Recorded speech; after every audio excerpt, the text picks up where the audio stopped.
사람은 누구를 만나느냐에 따라서 그 인생이 달라지기도 합니다. 어떤 나라에서 태어나느냐가 그의 조국을 결정하고, 어떤 부모를 만나느냐가 그의 인격, 성품의 큰 줄기를 결정하고, 어떤 배우자를 만나느냐 하는 것이 일생의 행복과 불행을 결정하기도 합니다. 그런가 하면 어떤 선생님을 만나느냐 하는 것이 그의 장래, 그의 미래를 결정하기도 합니다. 그런데 더욱 중요한 것은 어떤 신을 만나느냐가 그의 영혼을 결정합니다. 특별히 그리스도를 만나느냐, 그리스도를 만나지 못하느냐가 영혼의 문제를 결정하고 한 인간의 인생의 분기점을 이루게 합니다. 사울이라고 하는 청년이 있었습니다. 그는 아주 엄격한 바리새파 유대인이었습니다. 사울은 자기를 소개할 때에 나는 8일 만에 할례를 받고 이스라엘 족속이요 베냐민 지파요 히브리인 중에 히브리인이요 율법으로는 바리새인이라고 말했습니다. 그는 율법의 엄한 교훈을 받은 정통 바리새인이었다고 하는 것입니다. 사울이 태어난 다소는 터키의 남부 해안 도시입니다. 당시 다소는 로마의 식민지였고, 사울은 태어나면서부터 로마의 시민권을 가졌다고 했습니다. 이러보건대 사울은 유대교에도 충실했을 뿐 아니라 헬라의 철학, 헬라의 사상에도 일가견을 갖춘 지성인이었습니다. 예수 믿는 사람들을 박해할 때도 단순히 감정적이거나 맹목적으로 박해하는 것이 아니라 나름대로의 신념이 있었고 나름대로의 확신이 있었습니다. 그런데 이런 사울이 예수님을 만났습니다. 기독교 역사상 오순절 이후의 최대의 사건은 사울과 예수님의 만남의 사건입니다. 사울이라고 하는 청년이 예수를 만난 것은 사울 한 개인의 구원뿐만이 아니라 복음이 이방 세계로 전해지는 놀라운 시작이 되었습니다. 전 세계가 축복을 받게 되는 사건이 한 청년이 예수님을 만나는 사건에서 시작되었다고 하는 것은 놀라운 일입니다. 이처럼 한 사람이 복음을 영접할 때에 그 한 사람의 변화가 새로운 일이 될 뿐 아니라 또 주변까지도 놀라운 일이 될 수가 있습니다. 우리도 진정으로 예수를 만나고 내가 만난 예수를 믿는 신앙인이 된다면 나에게도 변화가 일어날 뿐 아니라 나의 주변에도 놀라운 변화가 일어나게 될 것입니다. 성경은 사울이 예수님을 만나는 장면을 어떻게 기록하고 있습니까? 첫 번째 보면 사울은 호련히 예수님을 만났습니다. 3절에서 말씀합니다. 사울이 길을 가다가 다메섹에 가까이 이르렀더니 호련히 하늘로부터 빛이 그를 둘러 비추는지라고 말씀합니다. 사울은 대제사장에게 예수 믿는 사람이라면 누구라도 잡아올 수 있는 체포영장을 받아서 다메섹으로 가고 있었습니다. 이렇게 자기 확신과 정의감에 충만해서 행동하고 있는 이런 사람은 누구도 막을 수가 없습니다. 사도행전 8장 1절에 보게 되면 사울이 스데반의 선교를 보고는 사울은 그가 죽임당함을 마땅히 여기더라고 했습니다. 이처럼 자기 확신에 가득 차서 자신이 하는 일이 정의라고 생각하는 사람은 아무도 말릴 수가 없습니다. 왜냐하면 지금 자기가 행하는 일이 정의라고 생각하고 행동하고 있기 때문에 그렇습니다. 바로 그때 이 사울의 행동에 주님께서 개입하기 시작했습니다. 아무도 말릴 수 없는 잘못된 확신을 우리 주님께서 바로잡기 시작했습니다. 어떻게 개입하셨습니까? 3절에 보게 되면 호련히 하늘로부터 빛이 그를 둘러 비추었다고 말씀합니다. 이 말씀을 묵상해 보게 되면 언제 호련이라고 말씀합니다. 어디로부터? 하늘로부터 무엇이 내렸습니까? 빛이 내렸는데 그를 둘러 비추었다고 하는 것입니다. 하나님의 강권하시는 역사가 숨 돌릴 겨를도 없이 사울에게 덮쳐왔습니다. 여러분, 이것이 바로 은혜의 사건입니다. 저와 여러분에게도 이런 하나님의 은혜가 일어났기 때문에 오늘 우리가 여기에 있게 된 줄로 믿습니다. 정말 아무도 나를 바꿀 수 없다, 이렇게 생각하는 사람에게 하나님께서 개입하시는 이런 사건이 일어나야 한다는 것입니다. 그런데 호련이라고 하는 이 단어는 사도행전 2장에도 나옵니다. 사도행전 2장에 보게 되면 오순절 날이 이르매, 이미 이르매 그들이 다 같이 한 곳에 모여 있더니 호련히 하늘로부터 급하고 강한 바람 같은 소리가 있었다고 말씀합니다. 이때에도 호련히 하늘로부터 소리가 들렸고 사울도 호련히 하늘로부터 오는 소리를 듣게 되었습니다. 이처럼 하나님의 간섭, 성령의 역사는 호련히 아무도 예측하지 못하고 있을 때에 나타납니다. 이것이 바로 하나님의 간섭입니다. 오늘도 성령님께서 호련히 역사하셔서 우리 각 사람에게 임하게 될 줄로 믿습니다. 우리가 너무 멀리 가기 전에, 우리가 교회에서 너무 멀리 벗어나기 전에 호련히 하나님께서 우리의 삶에 나타나셔서 우리들의 생애를 바로 잡아주시는 것입니다.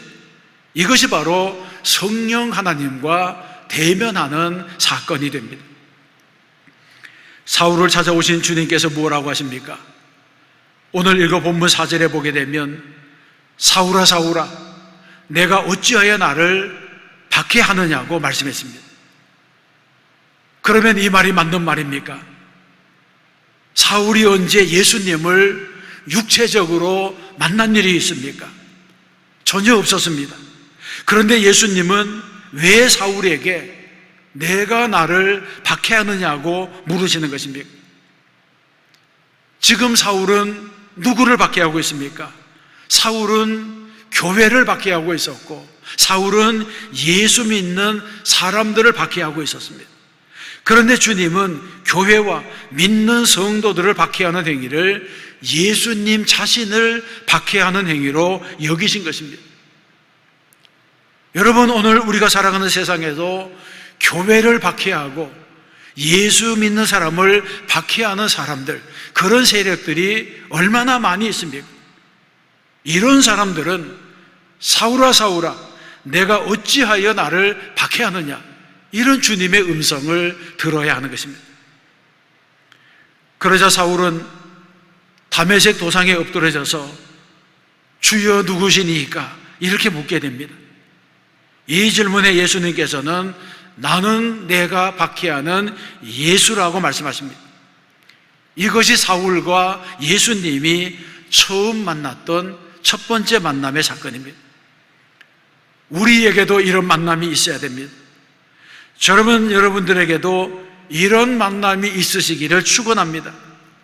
예수님과의 만남이 소문만 들은 만남이 되면 안 됩니다.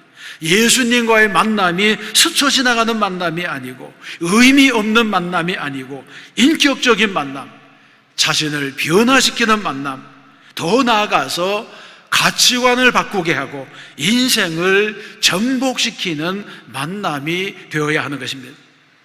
이런 만남이 예수님 때문에 여러분의 생애 가운데 일어나게 되시기를 축원합니다. 여러분, 세상을 살아가면서 인생의 진정한 의미를 알고 싶습니까? 그렇다면 예수님을 만나야 합니다. 예수께서 나의 생애 속에 들어오시면 그동안 이해할 수 없었고 감당할 수 없었던 사건까지도 해석이 되고 이해가 됩니다. 그래서 예수님이 내 생애에 들어오시면 나의 닫혀졌던 과거가 열려지게 되는 것입니다. 이것이 무슨 말씀입니까? 예수님이 나의 생애에 들어오시면 신앙 밖에 있었을 때는 닫혀져 있어서 알 수도 없었고 이해할 수도 없었던 나의 과거, 마치 황충이 먹어버린 듯한 나의 과거, 고난과 시련에 가득 차서 해석할 수조차 없었던 나의 과거가 열리고 해석되고 이해가 된다는 것입니다. 사건이 해석이 됩니다. 믿음의 눈이 열려지기 시작합니다. 그래서 과거가 해석되면 현실의 의미가 깨달아지게 되고, 그리고 이제 내가 가야 될 미래의 소망을 가지게 됩니다. 이것이 바로 예수 그리스도를 만나서 얻게 되는 첫 번째 경험이 되는 것입니다. 둘째로 생각할 것은, 예수님을 만난 사울은 육신의 눈이 멀게 되었습니다. 8절과 9절에서 말씀합니다. 사울이 땅에서 일어나 눈을 떴으나 아무것도 보지 못하고 사람의 손에 끌려 다메섹으로 들어가서 사흘 동안 보지 못하고 먹지도 마시지도 아니하니라. 아멘. 사울이 다시 일어났을 때에 앞이 보이지 않았습니다. 시력을 잃어버렸습니다. 그래서 사람들의 손에 이끌려서 다메섹으로 들어가게 되었습니다. 우리는 이때의 사울의 처지를 상상해 볼 수가 있습니다. 그가 다메섹으로 내려갈 때에는 의기양양해서 위협과 살기가 등등해서 내려갔습니다. 내려가기만 하면 모든 일을 단번에 끝장낼 수 있을 것처럼 인간적인 열심을 가지고 내려갔습니다. 그런데 다메섹 도상에서 하나님의 빛을 바라보는 순간 육신의 눈을 잃어버리게 되었습니다. 자신의 열심으로 하나님을 대적하던 자가 육신의 힘을 잃어버리게 된 것입니다. 아무것도 볼 수 없게 된 사울은 무엇을 생각했을까요? 아마도 사울은 사울아 사울아 내가 어찌하여 나를 박해하느냐, 이렇게 말씀하시는 주님의 음성이 계속해서 북소리처럼 그의 가슴을 두드렸을 것입니다. 성경에 보게 되면 사울이 사흘간 식음을 전폐했다고 말씀합니다. 바로 이 순간이 사울에게는 하나님의 사람으로 거듭나는 순간이 된 것입니다. 모든 성도들에게는 이런 순간이 필요합니다. 변화되기 위한 침묵의 시간, 정금같이 단련되는 인내의 시간이 필요합니다. 거듭나기 위해서 몸부림치는 이런 시간, 이런 순간이 모든 인생에게 있어야 하는 것입니다. 저는 이 말씀을 준비하면서 사울이 사흘 동안 보지도 못하고 먹지도 마시지도 아니하니라고 하는 이 구절을 묵상했습니다. 이 사흘은 이제 사울이 아나니아를 만나서 눈을 뜨기 전 사흘이었습니다. 성경에 보게 되면 예수님께서 십자가에 못 박히시고 무덤에 머무신 것이 사흘이었고, 요나가 고비 속에서 회개 기도를 드린 것이 사흘이었고, 아브라함이 이삭을 번제로 드리기 위하여 모리아 산으로 걸어간 것이 사흘길이었습니다.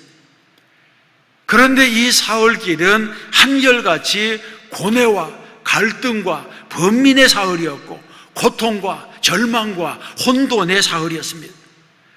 그러나 이 사흘이 지나가자 놀라운 일들이 일어났습니다.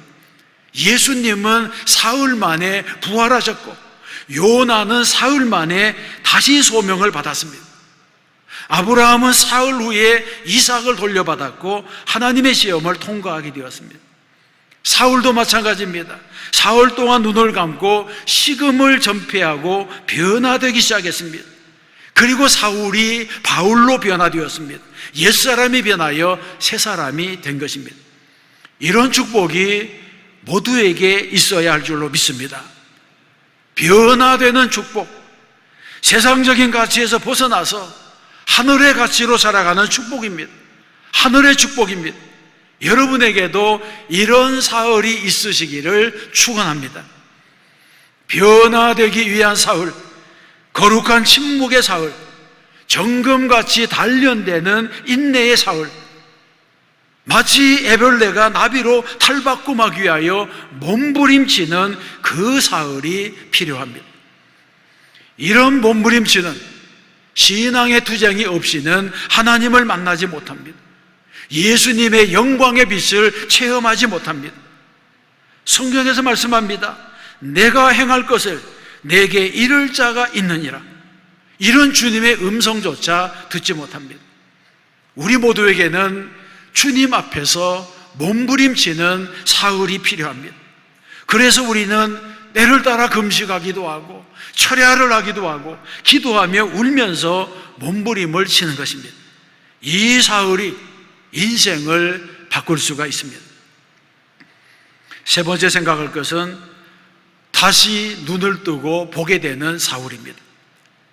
주님은 아나니아라고 하는 제자를 사울에게 보냈습니다. 11절 말씀해 보게 되면 주께서 이르시되 일어나 집가라 하는 거리로 가서 유다의 집에서 다소 사람 사울이라 하는 사람을 찾으라. 그가 기도하는 중이니라 말씀합니다.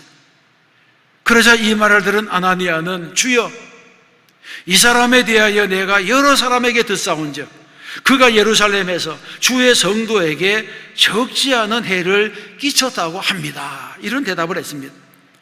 그러자 주님께서 재차 말씀합니다.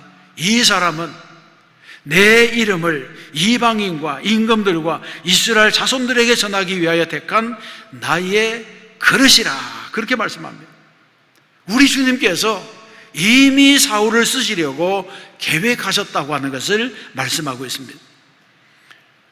여러분, 본문에 나타나는 아나니아라고 하는 제자는 12제자 중에 하나가 아닙니다. 예루살렘의 초대교회의 7집사 중에 하나도 아닙니다. 그는 단지 다메섹이라고 하는 시골에 묻혀 살아가고 있던 성도의 하나였습니다.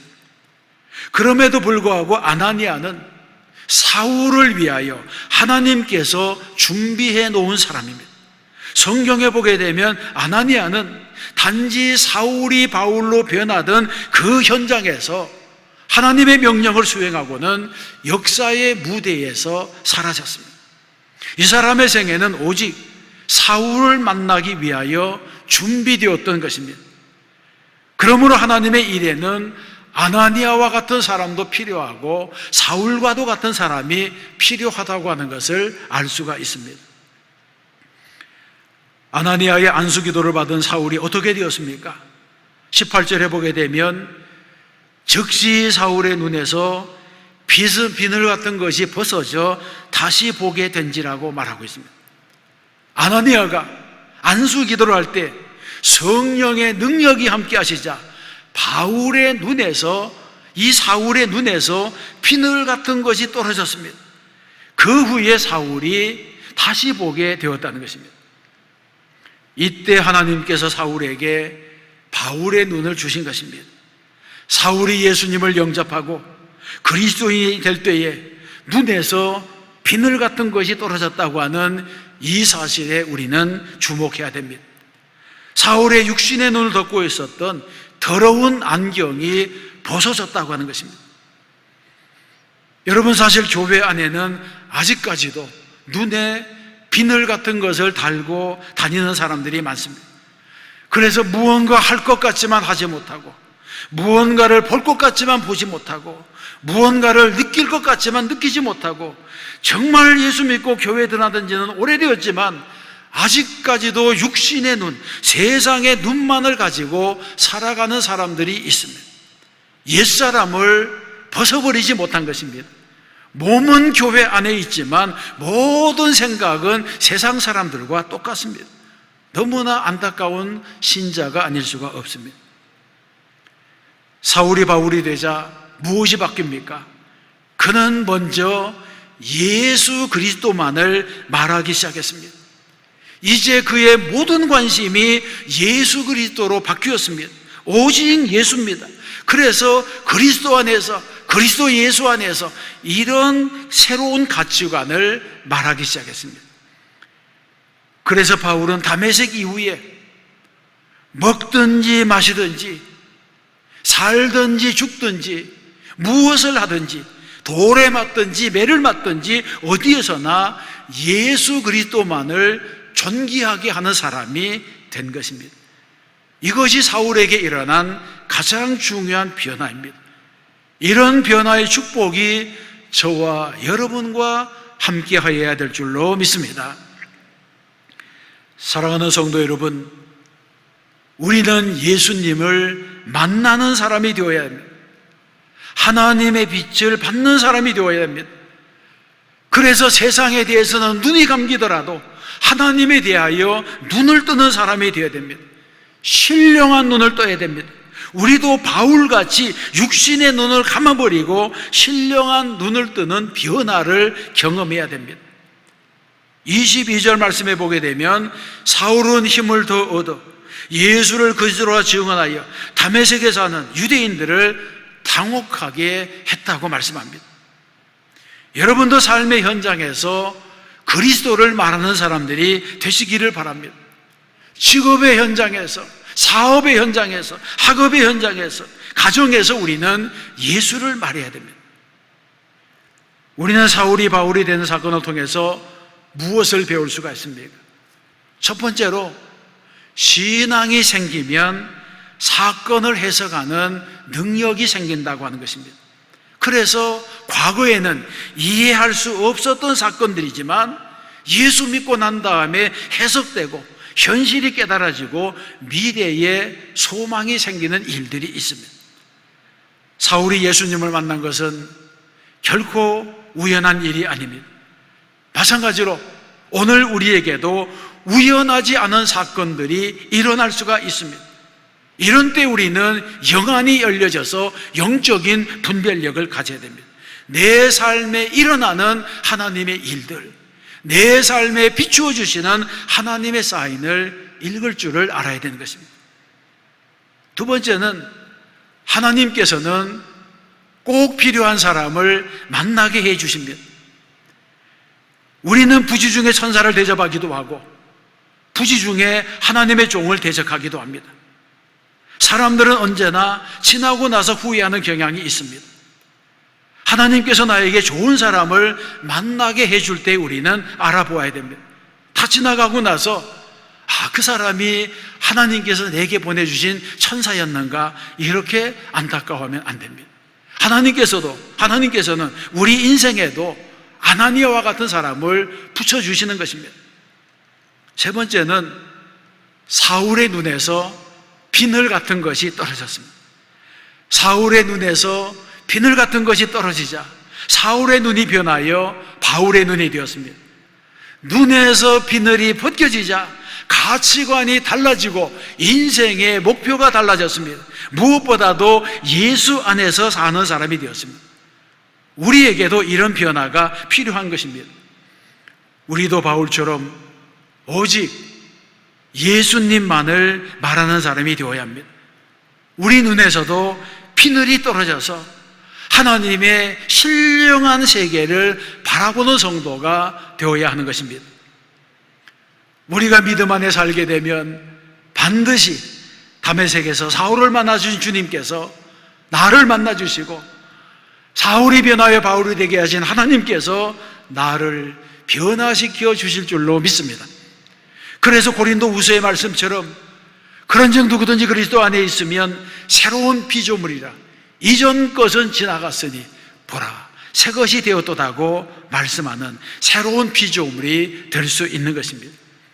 또 한 주간 말씀대로 살고 믿음으로 살아 승리하는 저와 여러분 되시기를 주님의 이름으로 축원합니다.